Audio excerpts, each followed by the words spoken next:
and many sections of the Indian state too, I dare say, are apprehensive of such divisiveness. Now, in what sense are you speaking about divisiveness, contributing to that? Especially with the latest entrant and this whole thing about class festivities, the organizations of Dalits, that's what you've talked about, who've been out of this, with their entry, this apprehension may increase. There are basis for it when you speak of them as rather, non-religious, because in the end you conclude literally saying that they are non-religious. Essentially, they don't have Hindu religiosity. What they have is Hindu culture. Now, I don't know where you have talked about something about culture exists, but not Hindu kind of thing. So, this is extremely confused as far as I can see. I go to page 4, where you speak about a teacher that the Bhagavad Gita is out, and how it could also be a book of psychology. Now, I think these are very revelatory, and maybe you could have gone into this somewhat to understand the trajectory and history of such a statement. Because I think for this you need to go back to the encounter, historically, of non-book people with the people of the book. So there is this kind of mechanism in which they have an encounter and an interrelationship in which they make such comments. So you need to locate them. The cultural location of it is necessary. So I think you need to do it to a concept which they think is permissible to you, that this is, our value. And then I go to page 12, in which you begin concluding remarks.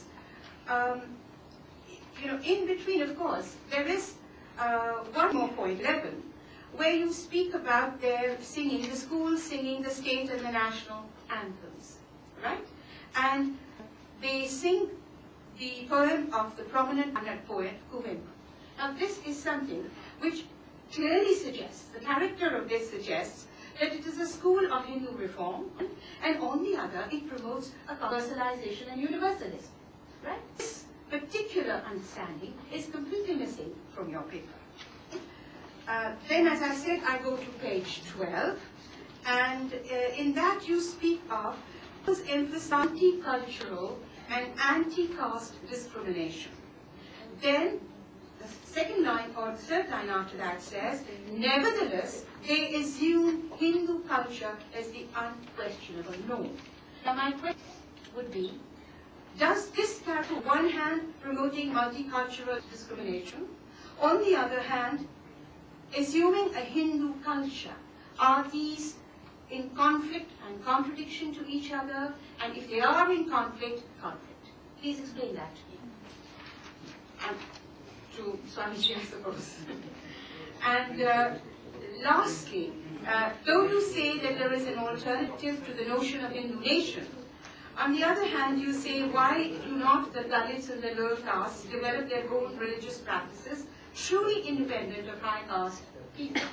We have lengthy interviews with a lot of Dalit students to be able to answer even an empirical question like that.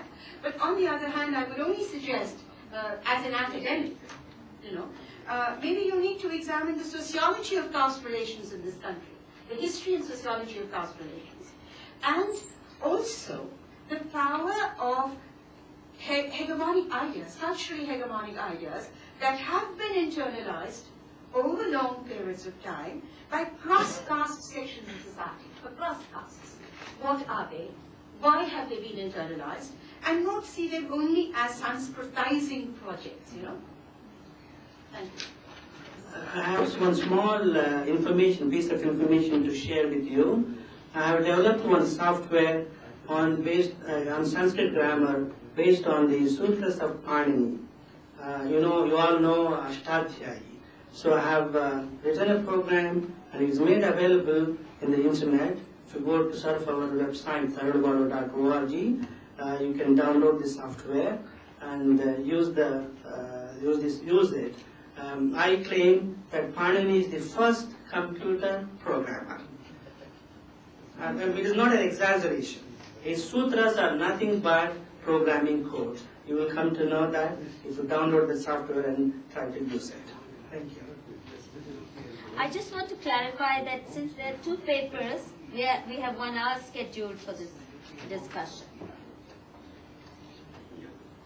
How to begin on an enterprise like this? So what I'll do is that I'll briefly make a comment on it. It will be very short, and then I'll have some comments and questions both for Aya and for Swamiji. Firstly, about the exercise. This is a very unique enterprise, and I think Madhuji needs a lot of, she gets a lot of credit for it, because we rarely get an opportunity where social scientists or people who are trained in human sciences come to talk with their so-called others. We know that history, the very recent history of social science has been worried too much, thought about it very well, very carefully,